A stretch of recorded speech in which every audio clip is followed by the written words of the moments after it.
आज जो चल रहा है वो लॉलेसनेस है। और हमें ये पता है क्योंकि ये जो इंटरनेशनल ऑर्डर था ना पिछले 70 साल से, इसको बनाया किसने था? अमेरिका ने बनाया था ना। अमेरिका ने ही बनाया था और अमेरिका ही है जिसने इसको तोड़ दिया है। एक बात जो कानून की है वो ये है कि जब भी कानून को आप बड़ी जबरदस्त से तोड़ते हैं, वायलेट करते हैं, उसका नतीजा उसके बाद ये होता है कि नया कोई कानून शुरू हो जाता है, नया कोई सिस्टम कानून बेस्ड शुरू हो जाता है।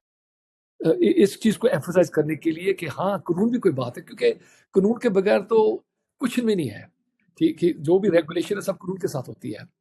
तो ये बिल्कुल कानून के खिलाफ है, क्योंकि आप पावर प्लांट्स को नहीं अटैक कर सकते। अगर पावर प्लांट्स मिलिट्री पर्पस के लिए भी यूज हो रहे हैं, फिर भी आप उसको अटैक नहीं कर सकते, क्योंकि उसका जो रेडियो एक्टिविटी वहां से निकलेगा वो अवाम को खतरे में डाल देगा and they will all die. ये बिल्कुल जाहिर है कि जो हो रहा है ये बिल्कुल गैर कानूनी बात है, क्योंकि ये जो आपने जिक्र किया है अटैक्स पे, अपने अस्पतालों पे, स्कूल्स पे, हॉस्पिटल्स पे, 3,500 जो लोग मर गए हैं ईरान में। अब देखिए आज तक भी कितना, अब देख हम दो दो महीने हो गए हैं और इतना तबाही हुई है, आज तक भी ईरान ने यूएसए पे अटैक नहीं किया है। आप देखिए अब किसके साथ मुकाबला कर रहे हैं। ये जो उनके ईरान के, पहली बात तो ये है, ईरान का जो लिटरेसी रेट है वो 97% है। 97% लिटरेसी रेट, जिनमें से 60% जो औरतें हैं, खातून हैं, they are graduates of universities, और ग्रेजुएशन किस सब्जेक्ट में कर रही हैं? इंजीनियरिंग में, साइंस में, मेडिसिन में। Iran has manage the impossible. ये इम्पॉसिबल ये है, they have become a fourth world power, A fourth world power instantly, एक महीने में। और ये कैसा हुआ? क्योंकि रशिया था थर्ड वर्ल्ड पावर। क्यों था? क्योंकि they controlled 11% of the world's oil. अब Iran instantly is controlling double that, and suddenly now they are a world power. Hello, नमस्कार, आदाब। मेरा नाम परवेज आलम है। वेलकम टू सिनेक पॉडकास्ट लंदन वार्ता। और आज मेरे मेहमान हैं प्रोफेसर सतविंदर जस। लंदन के बहुत ही मशहूर किंग्स कॉलेज में आप लॉ के प्रोफेसर हैं, एक लंबे वक्त से हैं। और इसके अलावा पूरे यूनाइटेड किंगडम में आप बेनतहा मशहूर हैं अपनी किताबों के लिए। और दिलचस्प बात यह है कि लॉ के प्रोफेसर होने के साथ साथ आप जो यहाँ का एक बड़ा कोर्ट कहलाता है हाई कोर्ट, उसमें एक बैरिस्टर की हैसियत से भी बहुत सारे केसेस, बहुत सारे मुकदमों में शामिल होते हैं और पैरवी करते हैं उन मुकदमों की। आज जाहिर सी बात है मैं आपसे बात करने वाला हूँ जो मिडिल ईस्ट का क्राइसिस है, जिसको हम इंडिया के पॉइंट ऑफ व्यू से वेस्ट एशिया कहते हैं। वहाँ जो 28 फरवरी सन 2026 के बाद जो हुआ, यानी ईरान पर हमले, इज़राइल के, अमेरिका के, और उसके बाद की जो तबाही है दोनों तरफ, या खाड़ी के जो देश हैं उनमें भी तबाही हुई है, उन सब पर एक नज़र डालेंगे कि आखिर वो हमले और वो जो जवाबी कार्रवाई है किस हद तक कानूनी है। मतलब ये कि जो इंटरनेशनल लॉ है, अंतर्राष्ट्रीय कानून, वो क्या कहता है इन सब हमलों के बारे में। और एक बात ये भी है जो बहुत ज़्यादा अहम है जानने के लिए कि ये वॉर, जो युद्ध, जो जंग जो छिड़ी हुई है इस वक्त मिडिल ईस्ट में, वो किस हद तक लीगल है। तो प्रोफेसर जस, मैं आपसे छोटे छोटे 3-4 सवाल कर लेता हूं कि 28 फरवरी सन 2026 को ईरान पर हमला होता है, इजराइल का और अमेरिका का। अचानक एक तरफ तो डायलॉग चल रहा है, डिप्लोमेटिक टॉक्स चल रही हैं, नेगोशिएशन चल रहे हैं, और दूसरी तरफ ये हमला होता है। ये लीगलिटी के फ्रेम में किस नज़र से देखते हैं आप इस हमले को? अब देखिए, ये इसको जो अगर किसी ने समझना है ना, तो समझने के लिए आपको थोड़ा पीछे जाना पड़ेगा। कुछ 20 साल पिछले जाना पड़ेगा, 9/11 के टाइम पे जाना पड़ेगा, क्योंकि उस वक्त जब ट्विन टावर्स पे 9/11 पे अटैक हुआ, तो अमेरिका ने ये फैसला कर लिया, क्योंकि वो इजराइल का प्रेशर था कि हमें ये चाहिए कि जितने भी खास मुल्क है ना जो कि इजराइल के खिलाफ है और जिनकी अपने रशिया की सपोर्ट है, उनको हमने टेक आउट करना है। तो हमें ये पता है क्योंकि जो जनरल वेस्ली क्लार्क था उसके पास एक पर्ची थी, एक लिस्ट थी, और ये लिस्ट जो पर्ची थी उसको सेक्रेटरी ऑफ डिफेंस ने दी थी। और यूट्यूब क्योंकि आप आज भी देख सकते हैं, वो पढ़ के सुनाता है कि देखिए 7 कंट्रीज इन 5 years, और शुरू करते हैं, देखिए ये 2001 की बात है, पहले 2003 पे अपने बगदाद पे अटैक होता है, इराक में। वो भी गैर कानूनी था, क्योंकि कोफी अन्नान उस वक्त में उसने बोला कि ये इलीगल वॉर है, इसकी कोई यूएन ऑथराइजेशन नहीं है। उसके बाद 3 साल बाद 2006 में लेबनान पे अटैक होता है। उसके बाद 2011 में लिबिया में, वो वहाँ भी बिल्कुल सत्यानाश हो गया है। अपनी एक सिंगल गवर्नमेंट नहीं है, 2 गवर्नमेंटें हैं, वहाँ से असाइलम सीकर्स, इलीगल इमिग्रेंट्स आते हैं। तो सीरिया को उन्होंने अटैक किया 2014 पे। अब जो मुल्क बचता था वो था ईरान। तो ईरान को ये जब भी अपने अमेरिका के जो लीडर सोचते थे तो घबरा जाते थे, क्योंकि उनको पता था कि अगर हम ईरान को छेड़ेंगे तो ये तो बहुत अलग मुल्क है, यहाँ हम फंस जाएंगे। लेकिन उन पे पास हमेशा ये नेतन्याहू का, इजराइल का दबाव रहा है कि आप जल्दी तो जल्दी इसे अटैक करें, क्योंकि हमें चाहिए मिडिल ईस्ट जहाँ के हम डोमिनेट कर सकें, बिल्कुल डोमिनेट कर सकें। वो चाहते थे कि बिल्कुल एक जियोपॉलिटिकल शिफ्ट चेंज आए, जहाँ के कोई भी इस्लामिक मुल्क प्रोडोमिनेट नहीं करे, लेकिन ये जो इजराइल का मुल्क है उसका जो अपने गवर्नर चले। तो अभी जो प्रेसिडेंट जिसने इस बात को मान लिया वो निकला ट्रंप। ट्रंप के ऊपर जब प्रेशर हुआ तो उसकी वैसे सोच ये थी कि ये एक दिन का मामला है, हम अटैक करेंगे तो खत्म हो जाएगा तो सभी। लेकिन ये जो इसने शुरुआत किया है ये बहुत गंभीर बात है और इसको भी समझने की बहुत ज़रूरत है। 28 फरवरी सन 2026 को ईरान पर जो हमला हुआ इजराइल और अमेरिका का, वो जो भी इंटरनेशनल लॉ कहता है, क्या कहता है कि वो लीगल था? नहीं, क्योंकि इंटरनेशनल लॉ में 2 असूल है, बेसिक असूल है। पहला असूल है यूस एड बेलम, कि जंग करने के पहले ना आपने जब फैसला करना है तो किस तरह फैसला करना है कि जंग पे जाना कि नहीं जाना। जो दूसरा असूल है वो है यूस इन बेलो, जब आप जा चुके हैं जंग में उसके बाद आपने किस किस को टारगेट करना है। अस्पतालों को कर सकते हैं, स्कूलों को कर सकते हैं, यूनिवर्सिटी को कर सकते हैं कि नहीं कर सकते हैं। अब देखिए, पहले हम शुरू करते हैं यस एट बेलम को, कि आपका जो फैसला टू अटैक, देखिए सिर्फ आपके पास 2 बेसिस है अटैक करने का, और ये 2 ही यहाँ अप्लाई नहीं करते। पहला था कि आप अटैक कर रहे हैं in self defence. Self defence इस तरह के अगेंस्ट एक्चुअल और इमिनेंट आर्म्ड अटैक। अब देखिए आज तक भी कितना, अब देख हम 2 महीने हो गए हैं और इतना तबाही हुई है, आज तक भी ईरान ने यूएसए पे अटैक नहीं किया है और ना ही उनका इरादा है। तो यहाँ कोई भी इमिनेंट अटैक की पॉसिबिलिटी नहीं थी। सो पहली बात तो ये है। दूसरी बात ये है कि इंटरनेशनल कम्युनिटी कलेक्टिवली अगर यूएन रेजोल्यूशन के साथ ऑथराइज करे कि हमने यहाँ अटैक करना ही करना है तो फिर भी हो सकता है, लेकिन यूएन रेजोल्यूशन नहीं हुआ। और जैसे इराक के टाइम पे 2003 पे कोफी अन्नान ने कहा था कि ये गैर कानूनी है, इस वक्त भी ईरान के टाइम पे हमारा जो यूएन सेक्रेटरी जनरल अपने दूसरा एंटोनियो गुटेरेस है, उसने भी यही कहा कि this is violating peace and security of the international order. So ये बिल्कुल गैर कानूनी बात है। 28 को ही एक हमला होता है स्कूल पर मेनाब में, और उसमें तकरीबन 168 बच्चे मारे जाते हैं। तो वो जब पूरा हमला ही एक तरह से गैर कानूनी है, तो फिर ये किस हद तक गैर कानूनी हुआ बच्चों पर जो हमला है? देखिए ये तो बिल्कुल ही, ये सिर्फ कानून की बात नहीं है, ये तो इंसानियत की बात है। क्योंकि ये जो उसने अटैक किया ना 28 फरवरी पे, मेनाब प्राइमरी स्कूल पे अटैक हुआ है, जहाँ के कुछ 200 लड़कियां, बच्चे, मासूम बच्चे शहीद हो गए हैं। और ये स्कूल 10 साल से चल रहा था। सो उनको पता था, अमेरिकन वालों को पता था कि ये तो स्कूल है, चल रहा है। और अब ये भी साबित हुआ है कि ये अटैक इसराइल ने नहीं किया है, अमेरिका ने किया है। तो उसके बाद इन्होंने आज तक 600 स्कूलों पे अटैक हुआ है, 65,000 सिविलियन स्ट्रक्चर पे अटैक हुआ है, 30 यूनिवर्सिटीज पे अटैक हुआ है।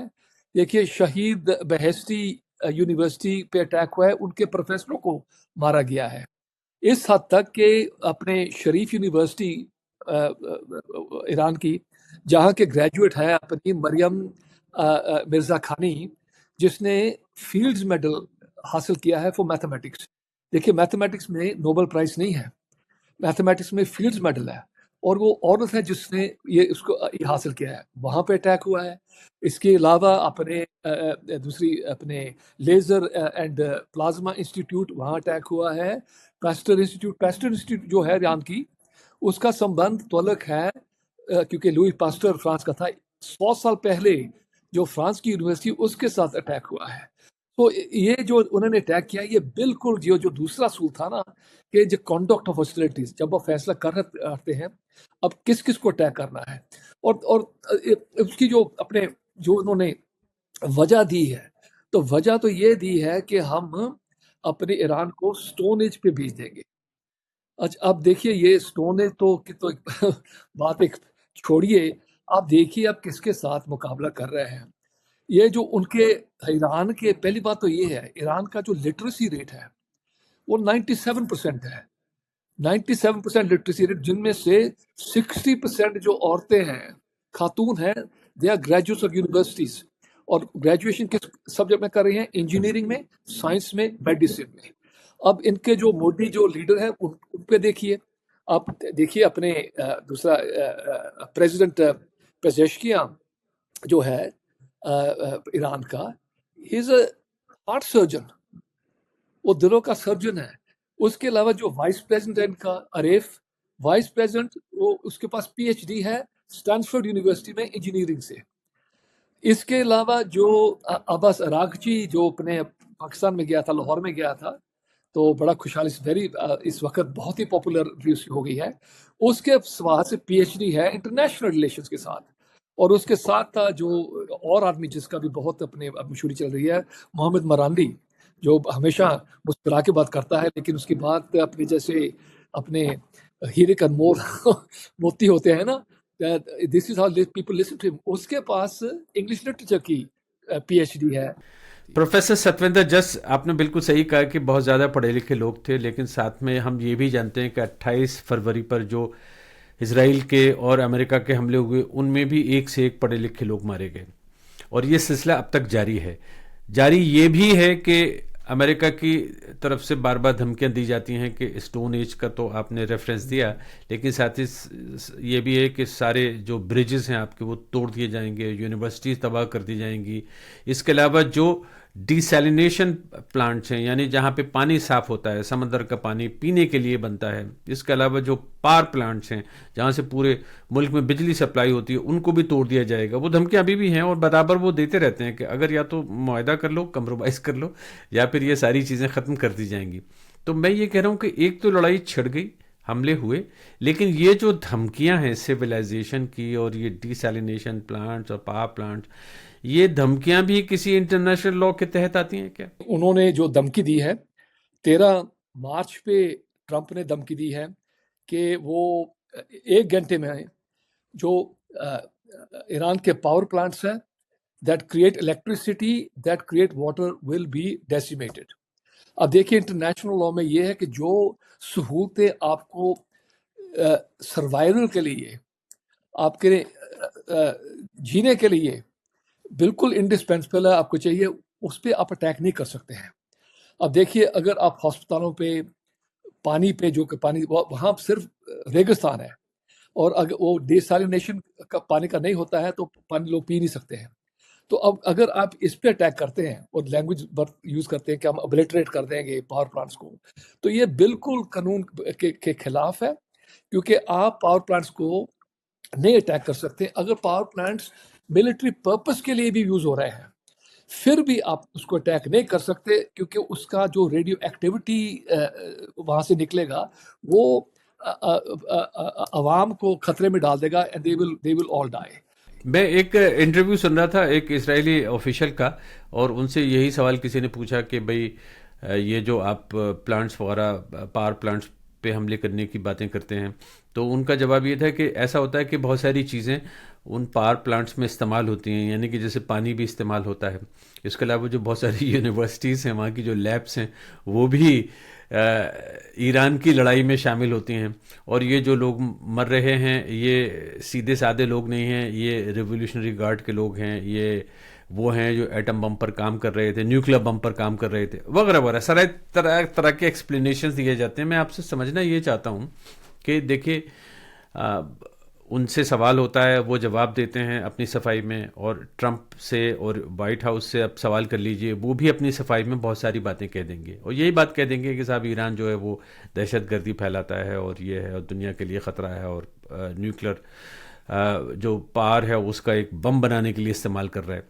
तो इस सब का फैसला कहाँ होगा? मतलब कौन करेगा कि इसमें कौन गलत है कौन सही है? जो यूनाइटेड नेशंस के हिसाब से हम ये बात जानते हैं कि कहीं ना कहीं कुछ जैसे इंटरनेशनल कोर्ट ऑफ जस्टिस बना, ठीक है, तो क्या देखिए ये मामला वहां जा सकता है?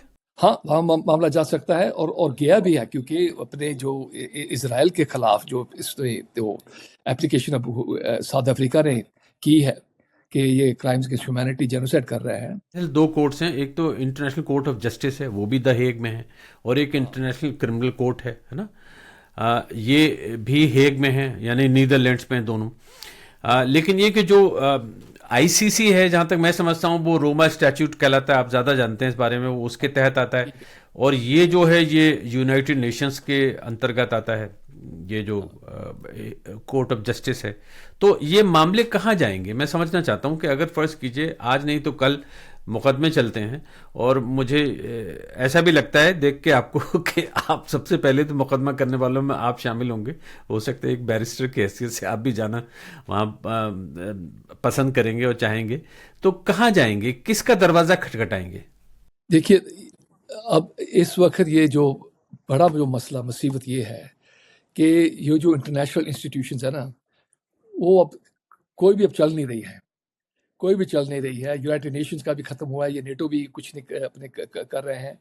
तो जाना तो ये जो मसला है, उसको जाने की तो वहाँ ज़रूरत है ना, that is where it should go, उधर ही जाना चाहिए। लेकिन पहली बात तो ये है कि इसको वक्त बड़ा लग रहा है लीगल प्रोसेस को।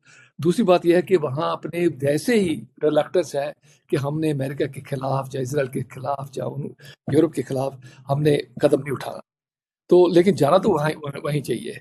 इसके अलावा मैं ये आपको बता सकता हूँ कि ये बिल्कुल ज़ाहिर है कि जो हो रहा है ये बिल्कुल गैर कानूनी बात है, क्योंकि ये जो आपने जिक्र किया है अटैक्स पे, अपने अस्पतालों पे, स्कूल्स पे, हॉस्पिटल्स पे, 3,500 जो लोग मर गए हैं ईरान में। ये अपने मार्च पे 13 मार्च में पीट हेग्सेथ ने कहा था कि we will keep pushing, we will give no quarter no mercy. अब ये गिव नो क्वार्टर की जो बात है ना, कि हम कोई भी आपको बिल्कुल ज़रा भी फ्लेक्सिबिलिटी, कोई भी मौका नहीं देंगे कि आप कहीं भी छुप जाएं, ये कानून के खिलाफ है। आप ऐसे थ्रेटन नहीं कर सकते हैं। जो अमेरिका का जो डिपार्टमेंट ऑफ वॉर का वॉर मैनुअल है, उसमें भी लिखा है कि आप ऐसे नहीं कह सकते हैं कि we will give you no quarter. ये यूएस वॉर क्राइम स्टैट्यूट 244 में यही कह रहा है कि ऑर्डरिंग और थ्रेटनिंग कि no quarter will be given is a war crime. So court में अदालत पे जाने से पहले ही अमेरिका के जो अपने अपने असूल हैं, ये उसके बिल्कुल खिलाफ है। लेकिन आपको पता है कि ये भी आप जो मैं बात करने वाला हूँ या की नहीं जाती है, वो ये है कि ये इतना बड़ा अटैक करने से पहले ट्रंप ने, पीट हेग्सेथ ने, जितने भी उसके पास सेफगार्ड्स थे कॉन्स्टिट्यूशन के, उन्होंने एलिमिनेट कर दिया। सो पहली बात तो ये कि कम से कम 20 general army chief of staff को डिसमिस कर दिया विदाउट एनी फाइंडिंग ऑफ अपने प्रोफेशनल मिसकॉन्डक्ट, उनको डिसमिस कर दिया। जो भी उसको बोलता है कि नहीं ये हम जो कर रहे हैं गलत कर रहे हैं, उनको डिसमिस कर देते हैं। तो पहली बात तो ये कि जो सेफ गार्ड थे उन्होंने उड़ा दी है। दूसरी बात है सीनियर मिलिट्री लॉयर्स को, उनको भी डिसमिस कर दिया है। वो भी वार्न कर रहे हैं कि ना हम ना ये करें। सिविलियन एनवायरनमेंट टीम्स जो थी उनको भी उन्होंने डिसबैंड कर दिया है। तो अंत में ये जब आखिर में तो जाएगा, कोर्ट में जाएगा। लेकिन आज तक अमेरिका को किसी ने कोर्ट में लगाया, कौन लेके गया? वो ठीक कह रहे हैं आप। और एक बात और है, वो बहुत मशहूर मिसरा है, कौन जीता है तेरी जुल्फ के सर होने तक, खाक हो जाएंगे हम तुमको खबर होने तक। वो फिर कब होगा, कैसे होगा? मैं यहाँ ये समझना चाहता हूँ कि एक जो सबसे बड़ा मसला इस वक्त है वो है स्ट्रेट ऑफ हॉर्मुज, जिसको हम कहते हैं आबनाए हॉर्मुज कहते हैं उर्दू में। और वो जहाँ से ये सारे जो पानी के जहाज़ हैं तेल लेकर जो जाते हैं वो वहाँ से गुजरते हैं।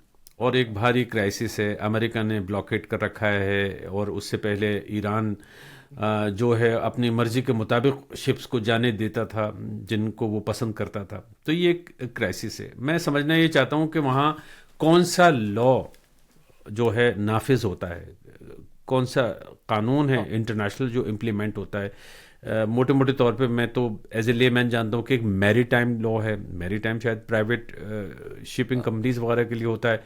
एक लॉ ऑफ हाँ। द सीज है। तो कौन सा कानून है? जो UN 1982 UN convention on the law of the sea, वो ऐसा बोल रहा है कि जो इंटरनेशनल अपने वाटरवेज होते हैं ना, वहाँ इंटरनेशनली सभी को ये हक है आने जाने का। सो जो 1982 यूएन कन्वेंशन, वो ऐसा बोल रहा है कि all ships and aircraft enjoying right of transit, और यहाँ ट्रांजिट हो रहा है ना, transit, right of transit passage which shall not be impeded, shall not be impeded. अच्छा, इसके अलावा ये जो बॉर्डरिंग स्टेट्स है उसके बारे भी ये जो 1982 कन्वेंशन बोला है कि bordering state shall not hamper transit of ships.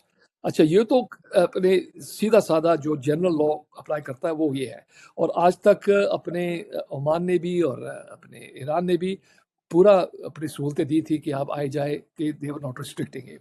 मैं समझना चाहता हूँ यहाँ पे आपने जो बात कही उसमें ये है कि जैसे अमेरिका को तो बिल्कुल भी हक नहीं है आपकी बात को सुनने के बाद में मैं ये कह सकता हूँ कि वहाँ पे वो ब्लॉकेट करेगा। ब्लॉकेट करने का तो मतलब ही नहीं बनता। जो भी आप बता रहे हैं इंटरनेशनल कानून के हिसाब से वो तो बिल्कुल ठीक नहीं है। लेकिन साथ में मैं ये भी समझना चाहता हूँ कि ईरान जो कर रहा था या ईरान जो करना चाहता है कि वो फीस लेगा, चार्ज करेगा 2 मिलियन हर शिप पर जो क्रूड ऑयल लेके जा रहा है उस पर, तो वो भी ठीक नहीं है। ओमान भी अगर करेगा वो भी ठीक नहीं है। लेकिन मैं ये समझना चाहता हूँ कि इसमें ईरान और ओमान ये दो ऐसे देश हैं जो बहुत नज़दीक हैं इस पूरे किस्से के। इनका क्या हक बनता है उस पानी पर? किस हद तक बनता है? कहाँ तक जा सकते हैं ये दोनों? ईरान और ओमान, ये दो ही मुल्क ये क्लेम करते हैं कि 12 नॉटिकल माइल्स का जो उनके सामने पानी है वो उनका अपना पानी, वो जिसके थ्रू ट्रांजिट हो रहा है। तो इस जो अपने 10 पॉइंट प्लान था, 10 पॉइंट प्लान जो कि पहले ट्रम्प मान गया था कि हम उसको इस्तेमाल पूरा अडॉप्ट करेंगे, लेकिन जब वो बड़े इस्लामाबाद गए पिछले हफ्ते लोग इनके, ईरान के 70, कम से कम 70 नेगोशिएटर्स थे, सब पढ़े लिखे लोग, तो सो वहाँ वो जाके वो इनकार कर दिया, क्योंकि वहाँ उनके पास टेलीफोन आ रहा था, इसराइल से भी आ रहा था कि आप ना ये करें, तो सो लेकिन वो मान गए थे। 10 पॉइंट प्लान में लिखा था कि जो straight of Hormuz will be opened. So Iran मान गया था इस बात को। लेकिन उसके बाद ये बात है कि मैंने जो ये आप बात बताई है आपको कि इंटरनेशनली लॉ में जो बेसिक प्रिंसिपल है कि you must allow right of transit to waterways. लेकिन अगर आप जंग में हैं और आपके ऊपर हमला किया गया है जो कि गैर कानूनी हमला है, क्योंकि आर्टिकल 2 सब पैराग्राफ 4 अपने वो कह रहा है कि you forcible armed conflict can not be used, और आर्टिकल 51 ओनली सेल्फ डिफेंस, यहाँ ना कोई सेल्फ डिफेंस हुआ है और आपने आर्म्ड कॉन्फ्लिक्ट भी किया है। अगर आपके हमला हो रहा है तो आप क्या कर सकते हैं, और यहाँ भी लॉ क्लियर है। वो ये बोल रहा है कि आप जो नेसेसरी आपकी हिफाजत के लिए समझते हैं वो कर सकते हैं। अच्छा, इन्होंने ये 10 पॉइंट प्लान में भी था, 10 पॉइंट प्लान में था कि जब वो खोलेंगे, फ्री पैसे देंगे, तो $2 मिलियन चार्ज करेंगे पर शिप। और देखिए एक और बात जो कि लोग पूरा नहीं समझते, देखिए 30 दिन में, टू बी एग्जैक्ट 33 डेज में, Iran has manage the impossible. ये इम्पॉसिबल ये है, they have become a fourth world power, A fourth world power instantly, एक महीने में। और ये कैसा हुआ? क्योंकि रशिया था थर्ड वर्ल्ड पावर। क्यों था? क्योंकि they controlled 11% of the world's oil. अब Iran instantly is controlling double that, and suddenly now they are a world power. And और ये सब जो हमले के साथ हुआ है, it has been counterproductive।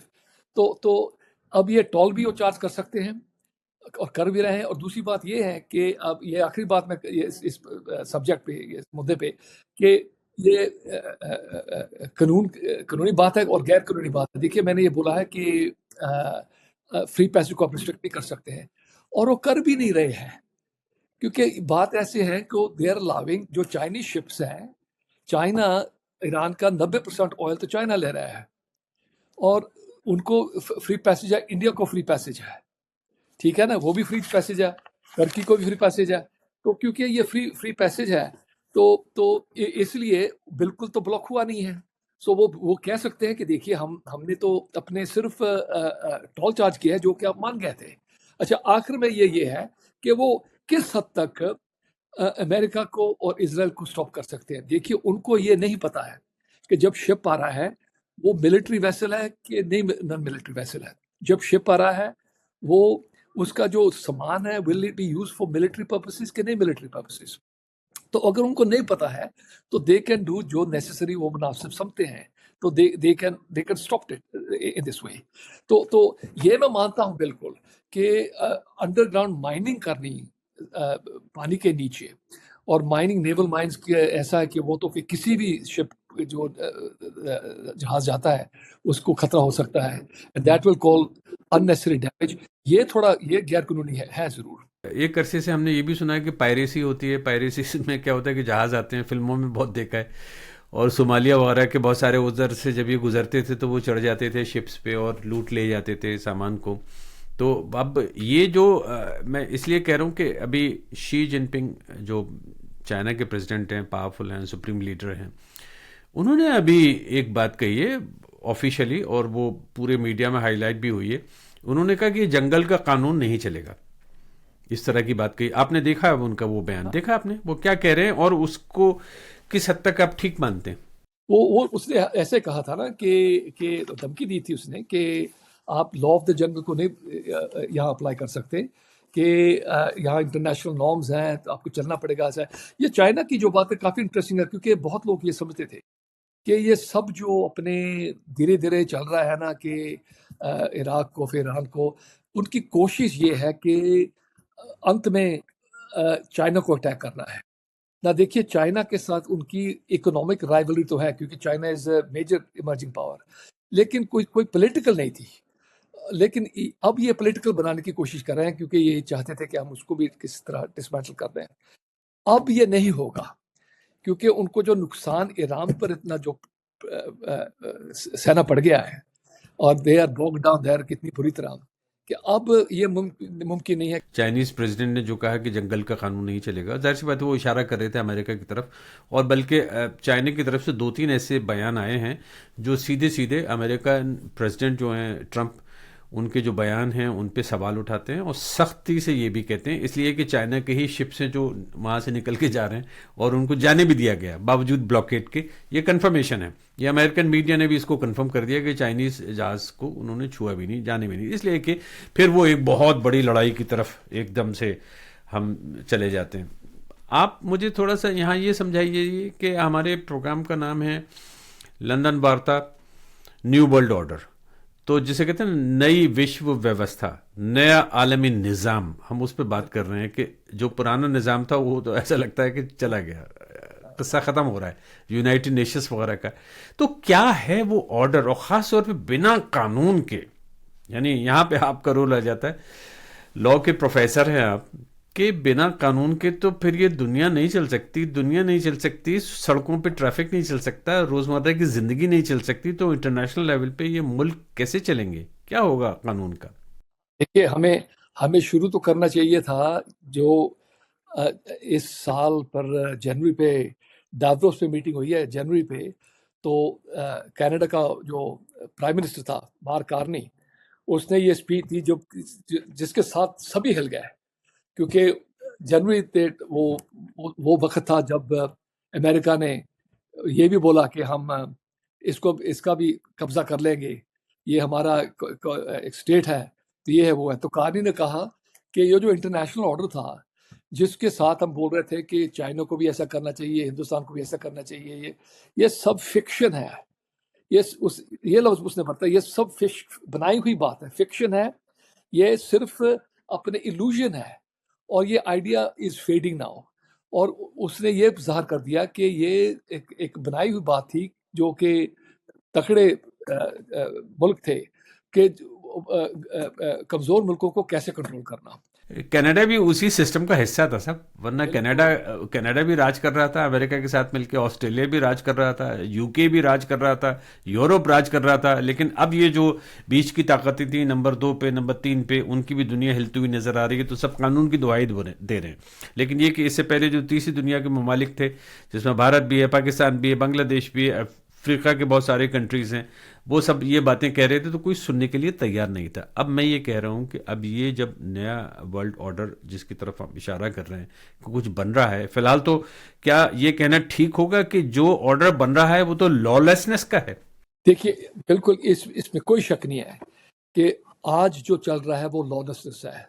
और हमें ये पता है क्योंकि ये जो इंटरनेशनल ऑर्डर था ना पिछले 70 साल से, इसको बनाया किसने था? अमेरिका ने बनाया था ना।